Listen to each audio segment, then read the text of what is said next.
¿Y si Francia se hubiese vuelto comunista durante la Revolución Francesa?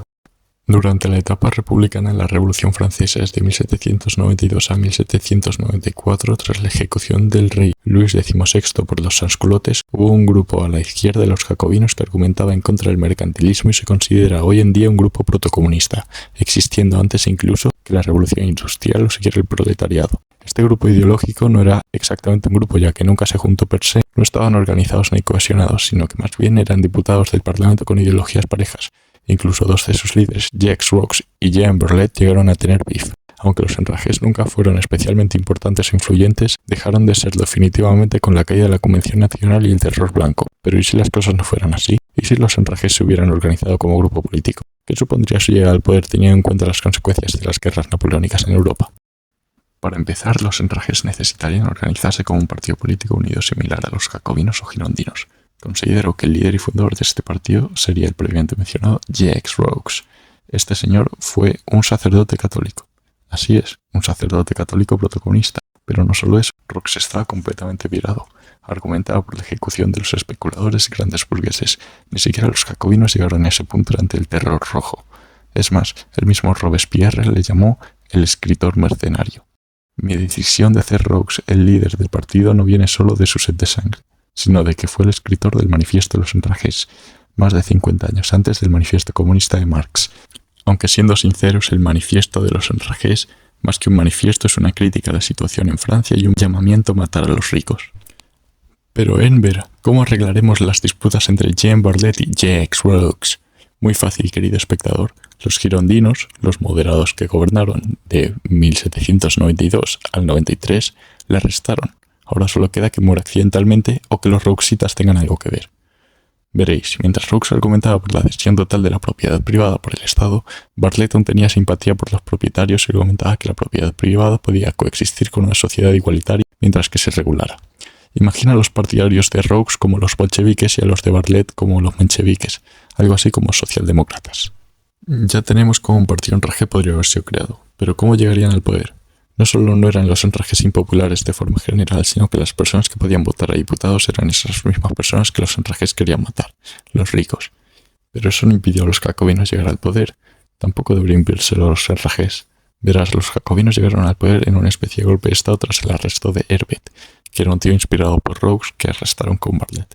Como hemos dicho que Barlet murió durante el arresto, y si fueran los enrajes los que se alzaran contra el gobierno girondino. Razones no le faltan. Después de todo, estos acababan de crear la Comisión de los 12, un órgano que, con la excusa de evitar amenazas internas y mantener el orden público, permitía controlar y censurar la oposición. Citado de Wikipedia. Estos fueron los que ordenaron el arresto de Barlet y Herbet incluso. Pues eso, los enrajes se pican y van a la capital armados, matan a los girondinos y voilà, revolución hecha. Para esto recibirán muy probablemente ayuda de los sansculotes y jacobinos, pero digamos que Roux es el que se queda en el poder. El gobierno enraje. Para empezar, este gobierno se puede describir como sangre y caos, muerte por todas partes. Especuladores, banqueros, mercaderes, girondinos, nobles, joder, el mismo Napoleón probablemente, todos muertos. Pero Enver, matando a tanta gente no habría como una guerra civil o algo así. No, amigo mío, porque al contrario que en el Terror Rojo no se mata gente por ser posibles traidores a la revolución, que también, pero no tanto, sino por tener dinero, y ese dinero iría a las clases pobres.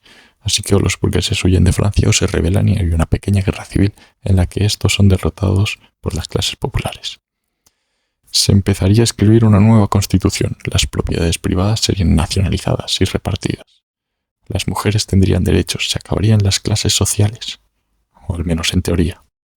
No voy a entrar en si el sistema funcionaría o no porque sinceramente no lo sé. Roux estaba muy adelantado a su época. Hablaba de la abolición de un sistema de clases antes de la aparición del proletariado, de propiedad privada antes de la revolución industrial.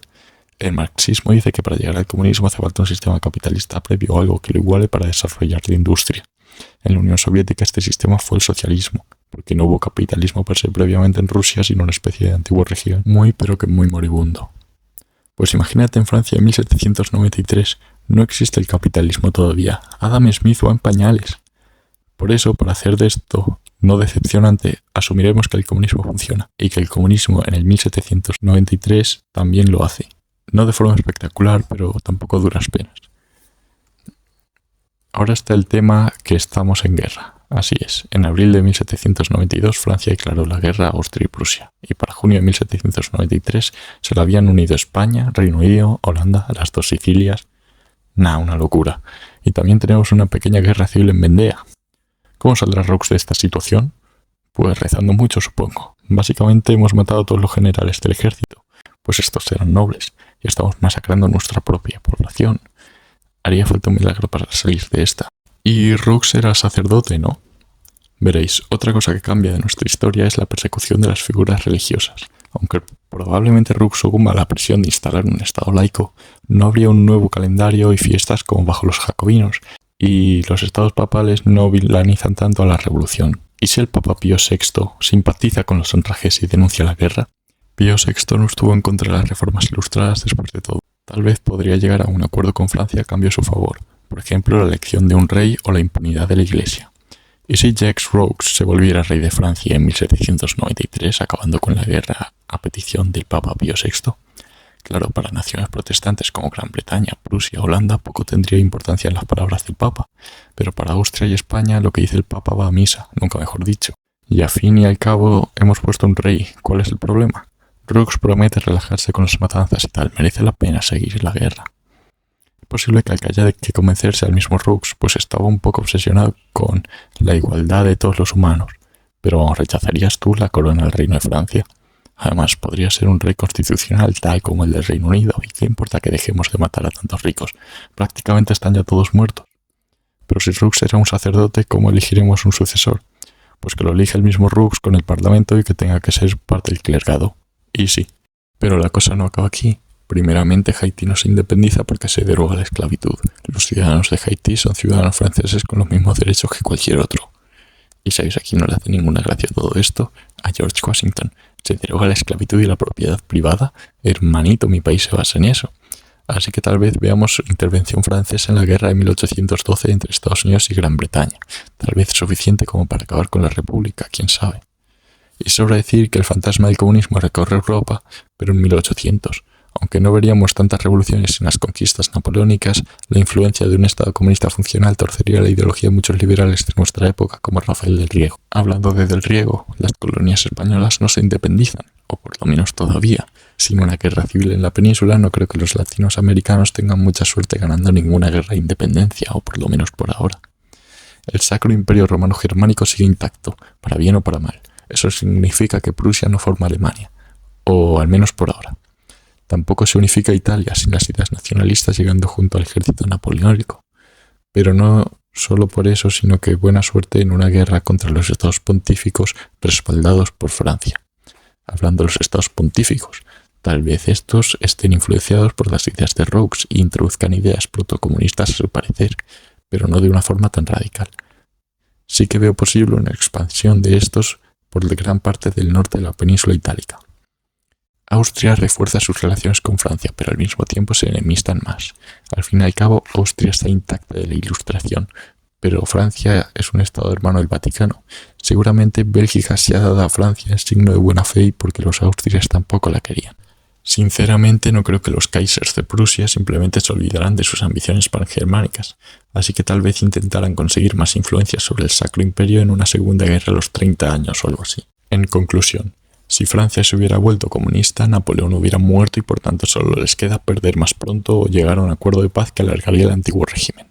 Al menos hasta la Revolución Industrial, que llegaría más tarde a Francia, pero esta sería líder en difundir la revolución del proletariado por Europa, y tal vez tome parte en guerras civiles en la península ibérica o el Sacro Imperio. Eso también veo posible que Francia se vuelva antiindustrialista o ludista o algo por el estilo, viendo las fábricas como una herramienta de opresión y se quede atrás de los demás países de Europa. Es muy posible que si no te suscribes no nos volvamos a ver, así que suscríbete.